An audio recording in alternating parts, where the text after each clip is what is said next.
Ils se qualifient eux-mêmes de déjantés. Ils, ce sont les VTTistes du bord de Vienne, un petit groupe de copains dont la volonté est de partager avec toutes celles et ceux qui le souhaitent leur passion pour la pratique du VTT. Vous avez lu l'histoire de Jesse James? Qui c'est celui-là? Vous avez écouté l'histoire de Bonnie and Clyde? Non. Eh bien voici la petite histoire des VTTistes des bords de Vienne. Alors voilà, j'ai rencontré des passionnés de VTT. On est rapidement devenus une petite bande de copains. Comme on roulait sur les bords de Vienne, on nous a appelés les VTTistes des bords de Vienne. C'était cool, c'était fun, c'était freestyle, c'était V comme vrai, B comme bonnard, encore V comme véritablement authentique. C'était les VBV, les VTTistes des bords de Vienne.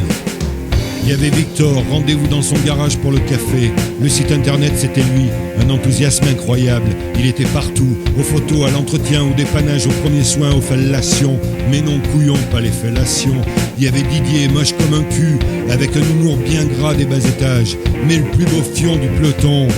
C'était bien, il allait faire du VTT le dimanche matin, l'après-midi il dormait parce qu'il était naze, et il me foutait la paix toute la journée. Il y avait Dédère la science, c'est lui qui a inventé le paratonnerre. En cas d'orage, tu te fous sous un arbre au milieu d'un champ et tu attends que ça passe. Il y avait Grégory la boussole, qu'il a jamais retrouvé, grand spécialiste des parcours de désorientation. Avec Dédère la science, il partait en éclaireur devant pour se perdre et nous on essayait de les récupérer. Il y avait Danny la béquille, parce qu'il avait monté une béquille sur son VTT. T'aurais vu la bécane, ça avait de la gueule mon gars.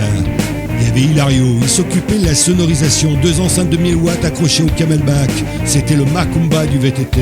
Il y avait Nelson, omoplate, clavicule et côte, il a tout explosé. Je lui ai amené des bouquins de cul à la clinique parce que les fleurs c'est périssable. Il y avait Christophe, tentative de record pour battre Nelson dans les côtes cassées. Il a échoué, tant mieux. Il y avait Mimi Fiatou, un coup de fourchette redoutable de Mimi. Il a fait une roue arrière avec réception et glissade sur la brioche. Du jamais vu, du reste, il a jamais recommencé. Le vélo a fini accroché derrière l'étoile d'araignée. Il y avait Magic Aurélien, le Jackie Chan du VTT, taillé comme Bruce Lee. Avec Aurélien, tu disais rien, tu fermais ta bouche et tu faisais waouh. Il y avait Joe Patterson, le facteur qui roulait sur son vélo de la poste. Il y avait les frères Satanas et Diabolo Tic Tac, les fous du guidon, capables de démonter, remonter leur bolide, alors que Joe Patterson savait même pas comment enlever la sonnette dring-dring de son vélo. Il y avait Georges Polo. On n'a jamais su si c'était Georges ou Polo, alors on l'a appelé Georges Polo. Il y avait aussi Georges, le frère à Dédère, et Polo, le frère à Nelson et Hilario. Mon nom de famille, c'est Georges.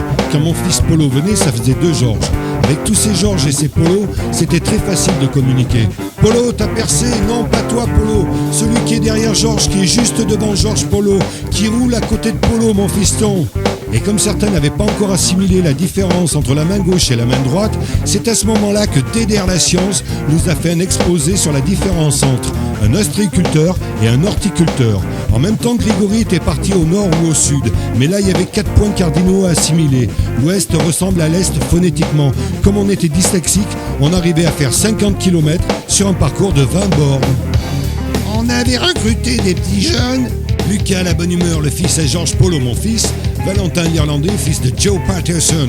Et Max la menace, mon fils spirituel, parce que comme moi, c'était un bon à rien. Il y avait Jean-Marc, presque 60 balais, il nous mettait la pâtée le gars.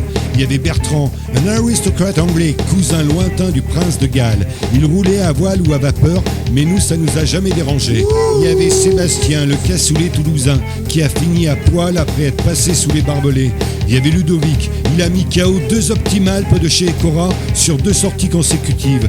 Il y avait Julien Dambazac, c'est grâce à lui que j'étais champion du monde des VTTistes des bords de Vienne. Et champion du monde de l'éjaculation précoce. Il y avait Loïc, bien sympathique le Loïc. Il a troqué son vélo contre un éléphant rose et il est parti dans le Larzac. Il y en avait plein d'autres, mais Alzheimer est passé par là.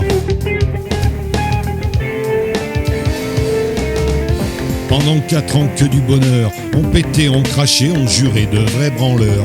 On se racontait des conneries, c'était freestyle, comme les Jones sur un skatepark. Sur nous, la crise n'avait pas d'emprise. C'est vrai que ça volait pas haut, mais ça faisait du bien. Et après, j'ai eu des problèmes de genoux et j'ai revendu mon vélo. Et voilà, emballé, c'est pesé, terminé, à poster.